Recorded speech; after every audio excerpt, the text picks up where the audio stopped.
Mid day meals అంటే కూడా స్కూళ్ళలో ఏదైతే అందిస్తున్నారో మధ్యాహ్న భోజనం పిల్లలకు అది కూడా కేంద్ర ప్రభుత్వ నిధులతో అందిస్తామనే విషయం తెలిపాల్సినటువంటి అవసరం ఉంది.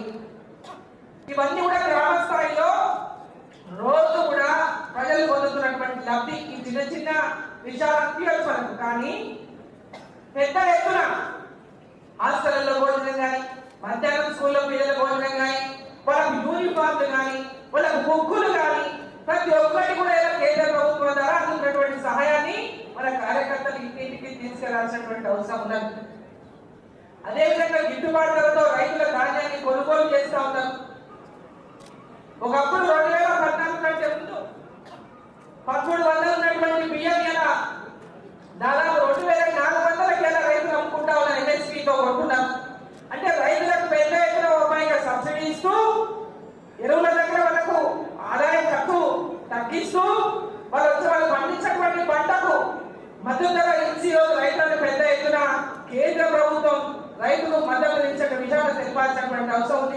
గ్రామాల రైతులకి కేంద్ర ప్రభుత్వం అనేక పథకాల విషయంలో మీకు అందరికీ కూడా ఇంతవరకే కొన్ని బుక్కులు ఇచ్చినారు, లీఫ్లెట్ ఇచ్చినారు, ప్యాంప్లెట్ ఇచ్చినారు.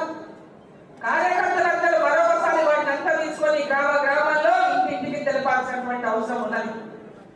అదేవిధంగా ఈ యొక్క రాష్ట్ర ప్రభుత్వం ప్రస్తుతం ఉన్నటువంటి కాంగ్రెస్ ప్రభుత్వం తెలంగాణలో ప్రజలకు ఇచ్చి మాట ఇచ్చి ఎన్ని హామీలు అంటే 6 హామీలని మాట చెప్పి 420 హామీలు ఇచ్చి ప్రజలను మోసం చేసింది. 420 హామీలు ఇచ్చి తెలంగాణ ప్రజల్ని మోసం చేసి అధికారంలోకి వచ్చింది కాంగ్రెస్ ప్రభుత్వం. ఈరోజు 2 లక్షల రుణమాఫీ కొంతమందికే చేసిండు.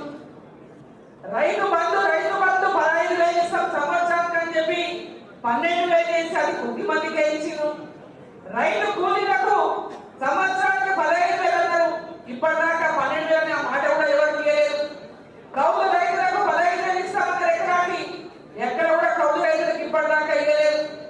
ఇట్లాంటి అనేక పథకాల విషయంలో స్కూళ్ళు అంటే పాఠశాలలో చదువుకుని కాలేజీలు ఎవరికి వచ్చి ఆడపిల్లలు